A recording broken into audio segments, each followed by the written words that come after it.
नमस्कार दोस्तों, मेरा नाम है राहुल। आपका स्वागत करता हूं अपने channel the secret of life science में। आज हम इंसानों ने इस विश्व की जो हालत बना दी है, उसका सबसे बड़ा कारण केवल हमारी सोच है, जो लालच और डर के आसपास घूमती रहती है। तो क्या आप अपनी विचार शक्ति के रहस्यों से परिचित हैं? आखिर हम अपने विचारों को संचालित करते हैं या हमारे विचार हमें संचालित करते हैं? जो शक्ति विनाश का कारण बन रही है, क्या उसे हम विकास की शक्ति बनाकर आत्मनिर्भर भारत का निर्माण कर सकते हैं? तो चलिए अपने विचारों को शांत करते हैं और विचारों के रहस्यों को जानने के लिए विचारों की दुनिया में चलते हैं। लेकिन आगे बढ़ने से पहले मैं आपको बताना चाहूँगा कि ये वीडियो केवल उन्हीं के समझ में आएगी जिनके लिए ये वीडियो बनी है। मैं यहाँ आपको एक हैरान करने वाली बात बताता हूँ कि हम मानव मानसिक रूप से एक अदृश्य कैद में हैं। इसे हम नेचुरल मास हिप्नोटिज्म कह सकते हैं। इस धरती पर हर जीव की मानसिक शक्ति कितनी होगी और वो कितना और कैसा सोच पाएगा और कहाँ तक सोच पाएगा, इसे नेचर ने अपने हिसाब से प्रोग्राम करके रखा है। जैसे चींटी गौरैया पक्षी के जैसे घोंसला नहीं बना सकती है, गौरैया चूहे की तरह बिल नहीं बना सकती है, चूहा मकड़ी की तरह जाला नहीं बना सकता है, लेकिन इंसान इनमें से हर चीज़ बना सकता है। कोयल मुर्गी की तरह आवाज़ नहीं निकाल सकती है, मुर्गी कौवे की तरह नहीं आवाज़ निकाल सकती है, कौवा हाथी की तरह आवाज़ नहीं निकाल सकता है, हाथी कुत्ते की तरह नहीं भौंक सकता है, लेकिन इंसान इनमें से सबकी आवाज़ निकाल सकता है। लेकिन फिर भी हम इंसान कहीं ना कहीं इन जानवरों की तरह अपनी ही सोच के दायरे में कैद हैं। इसलिए हमारे सोचने की शक्ति भी असीम होने के बावजूद अब तक बहुत सीमित है। और आपने यह खुद भी अनुभव किया होगा कि आए दिन हम बहुत सारी समस्याओं से घिरे रहते हैं, लेकिन उससे निकलने का हमें कोई रास्ता नहीं मिल पाता है और कई बार तो हम बेवजह दुखी रहते हैं। अब आप जरा गौर करना, आपको जंगल के आज़ाद जानवर और इंसानों के छोटे नवजात बच्चे कभी दुखी या उदास नहीं मिलेंगे और उनके साथ समय बिताने पर हमें भी एक अजीब सी खुशी का एहसास होता है। लेकिन आप अगर थोड़ी संवेदनशीलता से इन्हीं जानवरों को चिड़ियाघर में कैद देखेंगे तो उनके चेहरे और बॉडी लैंग्वेज से आपको उनके अंदर की एक गहन उदासी का एहसास होगा। इसी प्रकार जब इंसान का बच्चा इतना बड़ा हो जाता है कि वह अपने विचारों को अनुभव कर सके, तो हम अक्सर उसे भी उदासी से घिरा हुआ देख सकते हैं। यदि आप भी अपने बचपन के दिनों को याद करेंगे और थोड़ा बड़ा होने से लेकर आज तक के समय पर नज़र डालेंगे, तो आप स्वयं भी इसे अपने जीवन में ही अनुभव कर सकते हैं। वास्तव में आज ज़्यादातर बुद्धिजीवी इंसान चिड़ियाघर के जानवरों की तरह लालच और भय से सम्मोहित होकर जी रहे हैं और बेवजह उदासी से घिरे हुए हैं। वास्तव में उदासी एक काल्पनिक भाव है जो न जंगल के जानवरों को पकड़ता है और ना ही छोटे बच्चों को, लेकिन सभ्य समाज में समझदार कहलाए जाने वाले लोगों को जरूर पकड़ लेता है और सदियों से ऐसा ही होता आ रहा है। लेकिन आखिरकार हम इंसान हैं, देर सवेर हम हर समस्या का समाधान निकाल ही लेते हैं। सबसे पहले हमें ये सोचना होगा कि वास्तव में हम सोचते कैसे हैं, हमारे दिमाग में विचार आखिर कहाँ से और कैसे आते हैं। हमारे विचारों के उत्पन्न होने में, नियंत्रित होने और शांत होने में ब्रह्मांड के नियमों की क्या भूमिका है? विचारों का हमारे अस्तित्व, मन एवं चेतना से क्या संबंध है?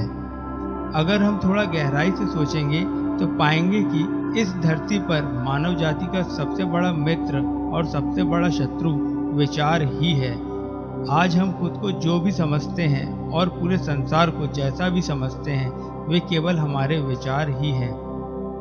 वास्तव में हम ऊपरी तौर पर केवल विचार और पदार्थ का संयोजन है, लेकिन हमारे भीतर, हमारे अंतस में असंख्य सारगर्भित ज्ञान छुपा हुआ है और यही विचार हमें वह बनाता है जो हम हैं। या हो सकते हैं। चाहे हम अमीर हो या गरीब हो, सफल हो या असफल हो, सब कुछ हमारे विचारों के नियंत्रण पर ही निर्भर करता है।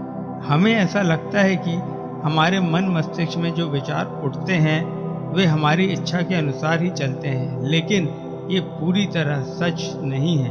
वास्तव में विचार हमारे एहसासों और अल्फाजों का ताना बाना है।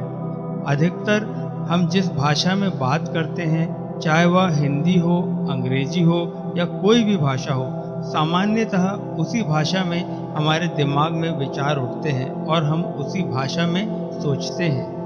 हम जैसी शिक्षा ग्रहण करते हैं, जैसे माहौल में रहते हैं, उसी अनुसार जीवन में अनुभव ग्रहण करते हैं। यानी कि भाषा और अनुभव ही विचारों का आधार है, जो चेतना के माध्यम से संचालित होता है। तो सबसे पहले हम भाषा को यानी कि लैंग्वेज को थोड़ी गहराई से समझते हैं। भाषा वाक्यों से बनती है, वाक्य शब्दों से बनते हैं। शब्द का साकार रूप अक्षर है और निराकार रूप ध्वनि है।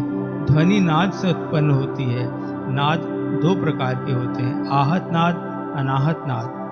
किसी दूसरे से बात करते समय आहत नाद का प्रयोग होता है और स्वयं से आत्मचिंतन मनन करते समय अनाहत नाद का प्रयोग होता है।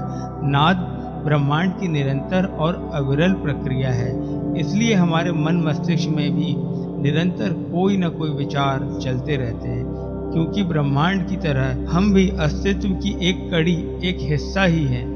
अब हम अपने विचारों को प्रकृति के प्रबंधन से जोड़कर देखते हैं। जिस प्रकार जंगल में घास फूस, पेड़ पौधे और वनस्पति निरंतर उगते और समय मौसम परिस्थिति के अनुसार नष्ट होते रहते हैं, उसी प्रकार हमारे मन मस्तिष्क में भी विचार उठते और खत्म होते रहते हैं। जिस प्रकार जंगल की आग, खतरनाक तूफान और भयानक बाढ़ के बाद भी जंगल में कुछ पेड़ पौधे बचे रह जाते हैं, उसी प्रकार हमारे विचारों से निर्मित दर्शन, पंथ और विज्ञान के सिद्धांत सैकड़ों तर्क और अपवादों के बाद भी बचे रहते हैं। यानी कि जो विचार जितना सत्य के करीब होगा और प्रकृति एवं जीव जगत के साथ साथ वैश्विक कल्याण के लिए व्यावहारिक होगा, वह विचार हमेशा से उतना ही अटल रहा है और अटल रहेगा। हमें हजारों वर्षों के इतिहास में कई ऐसे महापुरुष, अवतार, पैगंबर, तीर्थंकर, दार्शनिक, वैज्ञानिक मिले हैं जो जंगल के उस वृक्ष की तरह थे जिनके सामने कुदरत का कोई भी प्रकोप टिक नहीं पाया, और समय समय पर उन्होंने अपने ज्ञान और विचार द्वारा मानव सभ्यता को ऐतिहासिक और तात्कालिक समस्याओं से उबारा और हमें जीने की नई राह दिखाई। लेकिन विडंबना ये है कि आज भी हम सदियों पुराने धार्मिक और वैज्ञानिक सिद्धांतों पर टिके हुए हैं। हमारा विज्ञान जगत भी मुख्य रूप से आज क्वांटम फिजिक्स, सापेक्षता का सिद्धांत और डार्विन के क्रम विकास आदि सिद्धांतों के आसपास घूम रहा है। आज हम अपने अस्तित्व के बारे में और इस संसार के बारे में केवल उतना ही जानते हैं जितना हमें समझाया गया, पढ़ाया गया, दिखाया और सुनाया गया। लेकिन ऐसा ज्ञान हर समय पूरी तरह सच नहीं होता और ना ही हर समय और परिस्थिति के अनुसार अनुकूल और व्यावहारिक होता है। इसी कारण आज पूरी दुनिया में धार्मिक मतभेद भी बहुत बड़ी समस्या है। फिर भी आज पूरी मानव जाति एवं विज्ञान जगत ऐसे ही ज्ञान पर निर्भर करते हैं। इसी कारण आज पूरी प्रकृति और मानव समाज कथित विकास की एक तरफा दौड़ के कारण विनाश की कगार पर आकर खड़े हो गए हैं। अब यदि हमें आने वाले कल को समृद्ध और सुरक्षित करना हो तो हमें अपने विचारों की कैद को स्पष्ट रूप से समझना होगा। इसे समझने के लिए मैंने एक सिद्धांत बनाया है जिसका नाम है द कॉज ऑफ एवरीथिंग, समग्र का मूल कारण।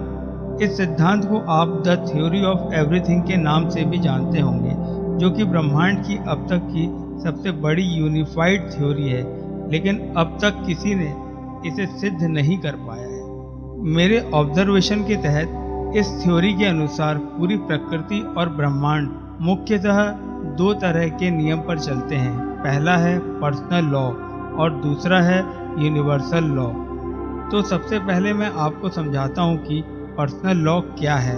पूरी प्रकृति एक फॉर्मेशन यानी कि संयोजन है। यही नेचुरल फॉर्मेशन ये निर्धारित करता है कि किसी जीव का रंग रूप, कद काठी कैसी होगी, उसकी आवाज़ कैसी होगी, वह क्या खाएगा, क्या नहीं खाएगा, कहाँ रहेगा, उसका सामाजिक परिवेश कैसा होगा, उसकी मानसिक शक्ति कैसी होगी, उसमें क्या क्षमताएं और क्या कमजोरी होगी, कौन से फल में कैसा स्वाद होगा, कौन से फूल में कैसी गंध होगी, कौन से वनस्पति में क्या औषधीय गुण होंगे।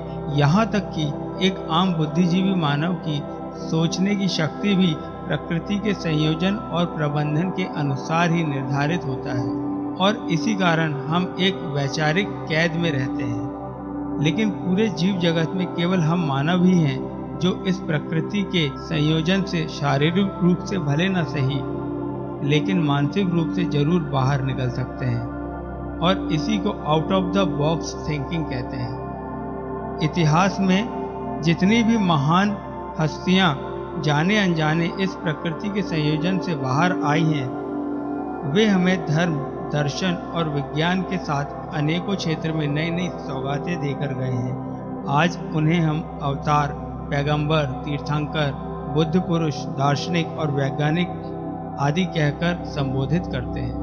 अब कई वैज्ञानिक और बुद्धिजीवी मेरी कही गई बातों का वैज्ञानिक प्रमाण मांगेंगे, तो मैं उन्हें बता दूं कि विज्ञान केवल भौतिकी का प्रायोगिक दर्शन है और कॉज ऑफ एवरीथिंग यानी कि समग्र का मूल कारण विज्ञान के साथ साथ मनोविज्ञान जो मन का दर्शन है, साथ ही धर्म जो आत्मा का दर्शन है, के संयोजन से मिलकर बना है, जिसे गहराई से समझने के लिए हर किसी को अपनी भौतिक और मानसिक अवस्था से ऊपर उठने की आवश्यकता होगी, और तभी वे स्वयं को सत्य के निकट पाएंगे। यही मेरा प्रयास है। आशा करता हूँ कि इस वीडियो में आपने अपने विचारों के बारे में काफ़ी कुछ नया जाना होगा, लेकिन अभी तक हमने केवल विचारों के ऊपरी परत को ही छुआ है।